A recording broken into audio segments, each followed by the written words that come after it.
بسم اللہ الرحمن الرحیم۔ معزز ناظرین و سامعین کرام، السلام علیکم ورحمۃ اللہ وبرکاتہ۔ سیرت صحابیات میں آج کی قسط سیدہ عاتکہ بنت زید رضی اللہ عنہا کے بارے میں ہے۔ ان کا نام عاتکہ، والد کا نام زید بن عمرو بن نفیل اور والدہ کا نام ام قریظ بنت حضرمی تھا۔ ان کا بھائی سعید بن زید تھا جو ان 10 صحابہ کرام میں سے ایک تھا جنہیں زبان رسالت سے جنت کی بشارت ملی، اور حضرت عمر بن خطاب ان کے باپ کے چچا زاد بھائی تھے۔ سیدہ عاتکہ رضی اللہ عنہا کی شادی سب سے پہلے حضرت عبداللہ بن ابی بکر صدیق رضی اللہ عنہ کے ساتھ ہوئی۔ ان کی شہادت کے بعد ان کی شادی حضرت عمر بن خطاب رضی اللہ عنہ کے ساتھ ہوئی۔ جب وہ شہید ہو گئے تو حضرت عاتکہ رضی اللہ عنہا سیدنا زبیر بن عوام رضی اللہ عنہ کے ساتھ رشتہ ازدواج میں منسلک ہو گئیں۔ ان کے بعد حضرت علی بن ابی طالب رضی اللہ عنہ نے انہیں نکاح کا پیغام دیا جو انہوں نے قبول نہ کیا۔ پھر ان کی شادی حضرت حسین بن علی رضی اللہ عنہ کے ساتھ ہوئی۔ سیدہ عاتکہ رضی اللہ عنہا نہایت حسین و جمیل اور خوش اخلاق تھیں۔ انہوں نے مکہ معظمہ میں اسلام قبول کیا اور دیگر مسلمان خواتین کے ساتھ بیعت کرنے کا شرف حاصل کیا۔ جب رسول اللہ صلی اللہ علیہ وآلہ وسلم نے اپنے صحابہ کرام رضی اللہ عنہم کو مدینہ منورہ کی طرف ہجرت کرنے کی اجازت دے دی تو سیدہ عاتکہ رضی اللہ عنہا نے بھی مدینہ منورہ کی طرف ہجرت کرنے کی سعادت حاصل کی تاکہ رسول اللہ صلی اللہ علیہ وآلہ وسلم کے قریب رہتے ہوئے ہدایت الہی کے چشمے سے سیراب ہو سکیں۔ سیدہ عاتکہ رضی اللہ عنہا بڑی فصیح و بلیغ شاعرہ خاتون تھی، بلکہ انہیں عرب شعراء میں بڑا بلند مقام حاصل تھا۔ مرثیہ کہنے میں انہیں بڑی مہارت حاصل تھی۔ ان کی یہ خوبی اس وقت آشکار ہوئی جب انہوں نے یک کے بعد دیگر اپنے فوت ہونے والے خامدوں کے بارے میں فصاحت و بلاغت کے شاہکار مرثیے کہے۔ علامہ ابن کثیر رحمۃ اللہ علیہ سیدہ عاتکہ رضی اللہ عنہا کے بارے میں لکھتے ہیں کہ وہ بڑی حسین و جمیل اور عبادت گزار خاتون تھیں۔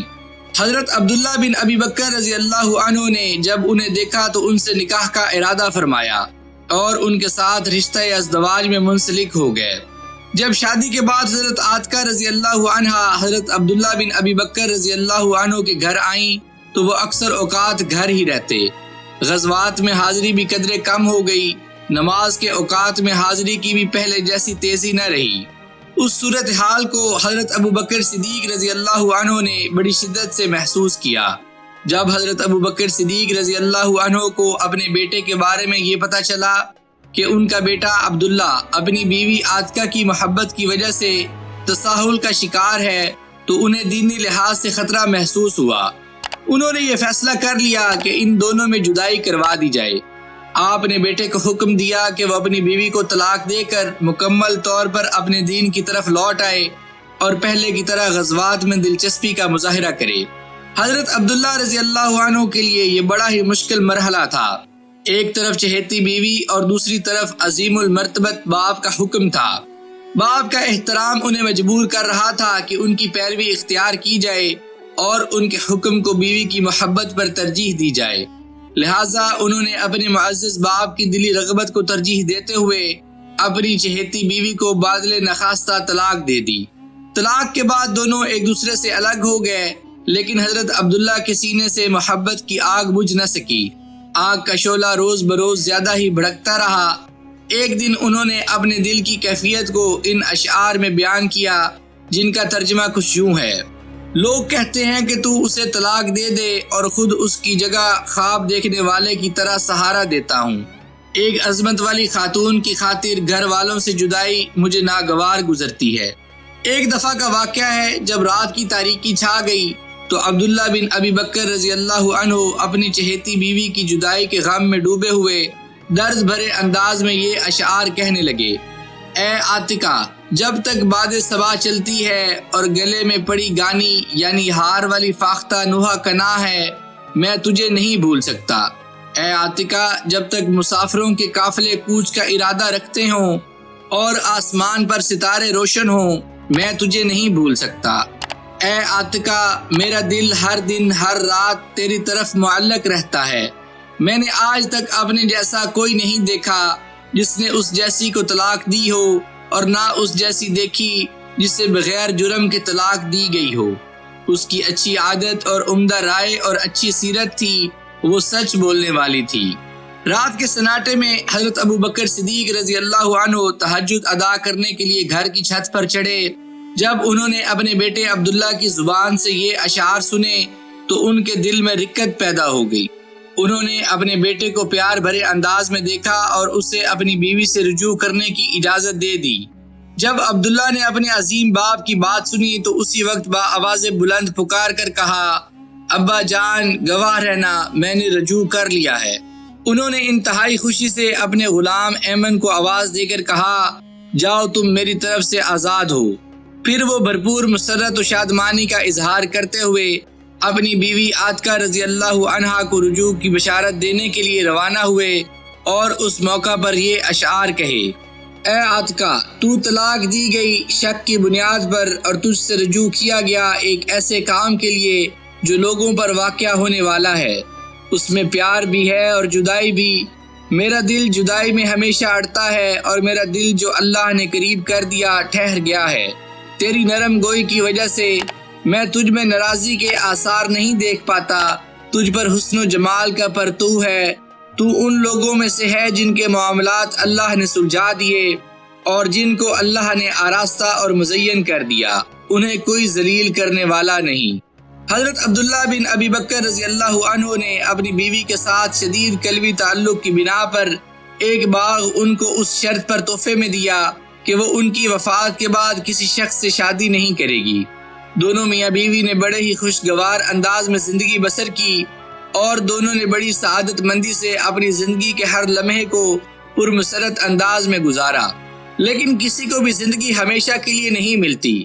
جو اس دنیا میں آیا اس کے جانے کا ایک وقت مقرر ہے، اس میں ایک لمحہ کے لیے بھی تاخیر نہیں ہو سکتی اور نہ ہی تقدیم۔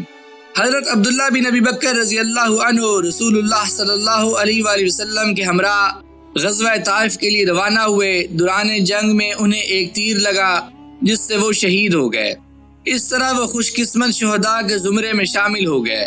جب ان کی وفات کی خبر حضرت عاتکہ رضی اللہ عنہا کو پہنچی تو وہ جدائی کے غم میں لمبی آہیں بھر کر روئیں اور اپنے خاوند کی یاد میں یہ اشعار کہے، مجھے نبی کریم صلی اللہ علیہ وآلہ وسلم اور حضرت ابو بکر کے بعد سب سے بہترین انسان کی جدائی کا صدمہ پہنچا ہے جو کسی طرح بھی کم نہ تھا۔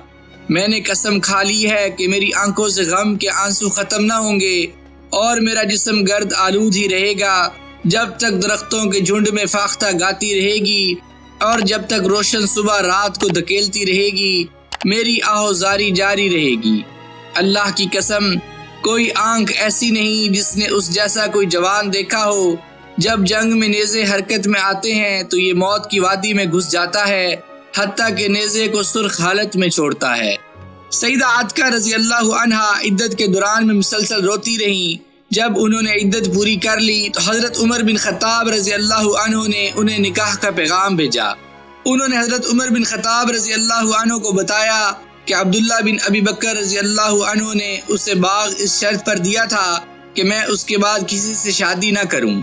حضرت عمر بن خطاب رضی اللہ عنہ نے فرمایا کہ تم کسی سے فتویٰ لے لو، جس چیز کو اللہ تعالیٰ نے تیرے لیے حلال کیا ہے تم اسے اپنے لیے حرام کر رہی ہو۔ سیدہ عاتکہ رضی اللہ عنہ نے حضرت علی بن ابی طالب رضی اللہ عنہ سے مسئلہ دریافت کیا۔ انہوں نے فرمایا کہ تم باغ عبداللہ بن ابی بکر رضی اللہ عنہ کے خاندان کو واپس کر دو اور پھر جس سے چاہے شادی کر لو۔ انہوں نے حضرت علی بن ابی طالب رضی اللہ عنہ کے دیے ہوئے فتویٰ پر عمل کیا اور حضرت عمر بن خطاب رضی اللہ عنہ کے ساتھ رشتہ یا ازدواج میں منسلک ہو گئیں اور ان کے پہلو میں زندگی بسر کرنے اور ان کے علم سے خوشہ چینی کرنے لگیں اور ان سے زہد کی تعلیم حاصل کی۔ حضرت عمر رضی اللہ عنہ ان کی رفاقت سے بہت خوش تھے۔ جب وہ مسجد میں با جماعت نماز ادا کرنے کے لیے جانا چاہتی تو حضرت عمر بن خطاب رضی اللہ عنہ سے اجازت طلب کرتی۔ حضرت عمر رضی اللہ عنہ ان سے کہتے کہ میری دلی خواہش تو یہی ہے کہ تم گھر میں رہو اور تم میری اس رغبت کو جانتی بھی ہو۔ انہوں نے کہا کہ میں آپ سے مسجد جانے کے لیے اجازت طلب کرتی رہوں گی۔ حضرت عمر بن خطاب رضی اللہ عنہ نے بھی انہیں کبھی مسجد میں جانے سے نہ روکا۔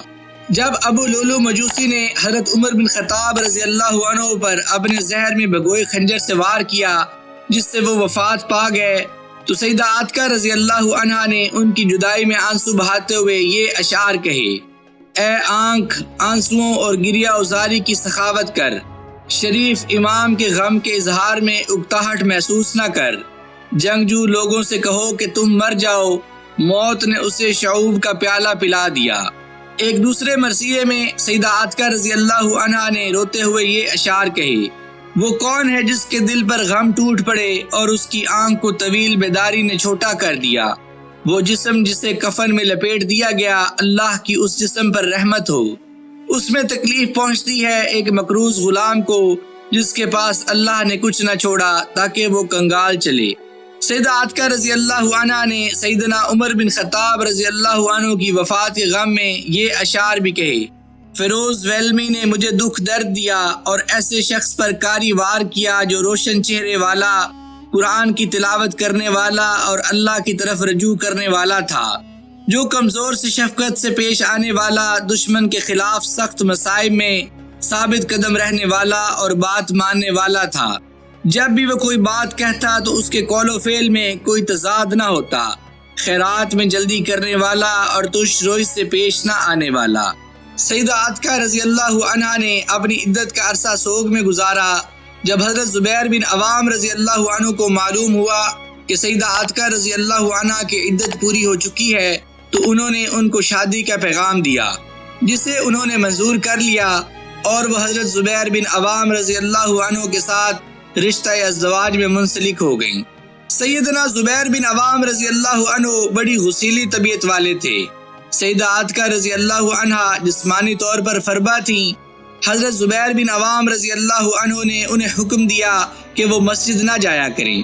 سیدہ عاتکہ رضی اللہ عنہا نے کہا: کیا میں تمہاری غسیلی طبیعت کی وجہ سے مسجد نبوی میں جا کر نماز پڑھنا چھوڑ دوں جو میں رسول اللہ صلی اللہ علیہ وآلہ وسلم، حضرت ابو بکر صدیق اور حضرت عمر بن خطاب رضی اللہ عنہما کے پیچھے پڑتی رہی؟ سیدنا زبیر بن عوام رضی اللہ عنہ نے فرمایا: اگر یہ بات ہے تو میں تجھے نہیں روکوں گا۔ حضرت زبیر بن عوام رضی اللہ عنہ نماز فجر ادا کرنے کے لیے وضو کر کے جلدی جلدی گھر سے روانہ ہوئے اور راستے میں ایسی جگہ چھپ گئے جہاں سے وہ سیدہ عاتکہ رضی اللہ عنہا کو جاتے ہوئے دیکھ سکتے تھے، لیکن اندھیرے کی وجہ سے حضرت عاتکہ رضی اللہ عنہا سیدنا زبیر بن عوام رضی اللہ عنہ کو دیکھ نہیں سکتی تھی۔ بڑا گہرا اندھیرا تھا۔ جب سیدہ عاتکہ رضی اللہ عنہا ان کے پاس سے گزری تو انہوں نے اپنی بیوی حضرت عاتکہ رضی اللہ عنہا کی گردن پر ہاتھ مارا اور تیزی سے مسجد کی طرف روانہ ہو گئے۔ سیدہ عاتکہ رضی اللہ عنہا انا للہ و انا الیہ راجعون پڑھتی ہوئی گھر واپس آ گئیں۔ جب حضرت زبیر بن عوام رضی اللہ عنہ نماز سے فارغ ہو کر اپنے گھر واپس آئے تو اپنی بیوی سیدہ عاتکہ رضی اللہ عنہا سے پوچھا کہ آج آپ مسجد میں نہیں گئیں، خیر تو ہے؟ فرمانے لگیں: لوگوں میں فتنہ و فساد غالب آ چکا ہے، اور انہوں نے اپنے ساتھ پیش آنے والا واقعہ بیان کیا۔ پھر فرمانے لگیں: میرا گھر میں ہی نماز پڑھنا میرے لیے بہتر ہے۔ حضرت زبیر بن عوام رضی اللہ عنہ یہ بات سن کر خوش ہو گئے کہ چلو اچھا ہوا، ہمارے دل کی مراد پوری ہو گئی اور اس کے لیے زیادہ دشواری بھی پیش نہ آئی۔ جنگ جمل میں سیدنا زبیر بن عوام رضی اللہ عنہ حضرت امیر معاویہ رضی اللہ عنہ کی طرفداری میں شریک ہوئے، لیکن حضرت علی بن ابی طالب رضی اللہ عنہ کے ساتھ ملاقات کے بعد وہ جنگ سے علیحدہ ہو گئے۔ وہ میدان میں ایک جگہ نماز ادا کر رہے تھے کہ ابن جرموز نے انہیں دیکھ لیا اور نماز ہی کی حالت میں انہیں قتل کر دیا۔ پھر وہ حضرت علی بن ابی طالب رضی اللہ عنہ کی طرف گیا تاکہ انہیں اپنے کارنامے سے آگاہ کرے۔ اس کا خیال تھا کہ حضرت علی رضی اللہ عنہ یہ خبر سن کر خوش ہوں گے اور اسے انعام و اکرام سے نوازیں گے، لیکن جب ابن جرموز نے حضرت علی بن ابی طالب رضی اللہ عنہ سے ملاقات کی اجازت طلب کی تو انہوں نے فرمایا: ابن صفیہ یعنی زبیر بن عوام کے قاتل کو جہنم کی بشارت دے دو۔ پھر فرمایا کہ میں نے رسول اللہ صلی اللہ علیہ وآلہ وسلم سے سنا، آپ نے فرمایا ہر نبی کا ایک حواری ہوتا ہے اور میرا حواری زبیر بن عوام ہے۔ جب ابن جرموز نے حضرت علی بن ابی طالب رضی اللہ عنہ سے اپنے انجام کے بارے میں سنا تو اس نے خودکشی کر لی۔ سیدہ عاتکہ رضی اللہ عنہا اپنے خاوند سیدنا زبیر بن عوام رضی اللہ عنہ کے سوگ میں عدت گزارنے لگیں۔ جب سیدہ عاتکہ رضی اللہ عنہ نے عدت پوری کر لی اور حضرت علی بن ابی طالب رضی اللہ عنہ نے نکاح کی طرف پیشکش کی تو سیدہ عاتکہ رضی اللہ عنہا نے کہا، آپ مسلمانوں کے سربراہ ہیں، میں آپ کی زندگی کے لیے دعا گو ہوں، آپ کا باقی رہنا لوگوں کے لیے مفید ہے۔ میرے ساتھ جس نے بھی شادی کی وہ جلد ہی زندگی کی بازی ہار گیا۔ سابقہ حالات سے یہی کچھ سامنے آیا ہے۔ حضرت علی رضی اللہ عنہ نے ان کی باتیں سن کر اس کے ساتھ شادی کرنے کا ارادہ ترک کر دیا۔ یہ بیان کیا جاتا ہے کہ حضرت عبداللہ بن عمر رضی اللہ عنہ یہ فرمایا کرتے تھے، جس کو شہادت کی تمنا ہو وہ عاتکہ سے شادی کر لے۔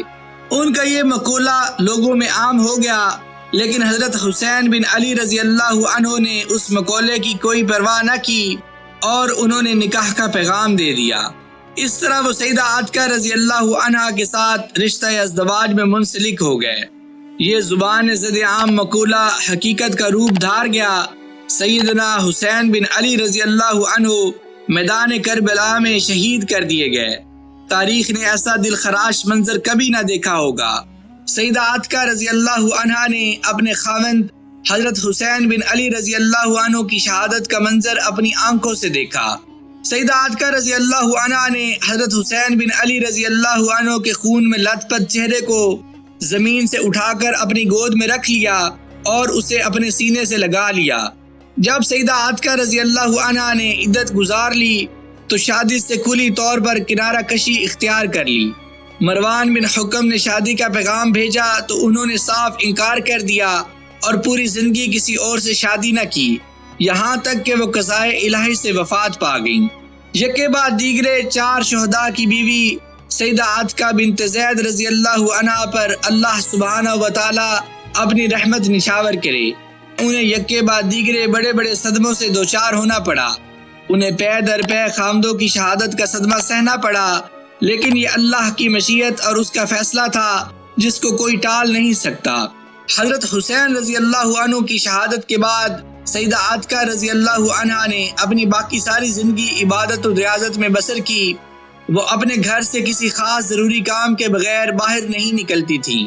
وہ زندگی بھر عبادت میں مصروف رہیں اور جس نے بھی شادی کی پیشکش کی انہوں نے صاف انکار کر دیا اور دنیا میں اور اس کے مال و دولت اور زیب و زینت سے قطعی طور پر بے رغبتی اختیار کر لی۔ جب موت کا پیغام آیا تو اس پر لبیک کہا اور راضی خوشی سفر آخرت پر اپنے خالق کی حقیقی سے ملاقات کے لیے روانہ ہو گئیں۔ اللہ ان پر اپنی رحمت کی برکھا برسائے اور انہیں اپنی خوشنودی سے نوازے، آمین یا رب العالمین۔ معزز ناظرین و سامعین کرام، میں امید کرتا ہوں کہ آپ کو آج کی سیرت صحابیات کی یہ قصہ ضرور پسند آئی ہوگی۔ اگر آپ کو سیرت صحابیات کی یہ سیریز پسند آ رہی ہو تو اس چینل کو لائک، شیئر اور سبسکرائب ضرور کر دیجیے گا اور ساتھ دیے گئے بیل کے آئیکن کو بھی دبا دیجیے گا تاکہ مزید آگے آنے والی ویڈیوز آپ تک پہنچتی رہیں۔ مجھے اپنی دعاؤں میں یاد رکھیے گا۔ جزاک اللہ۔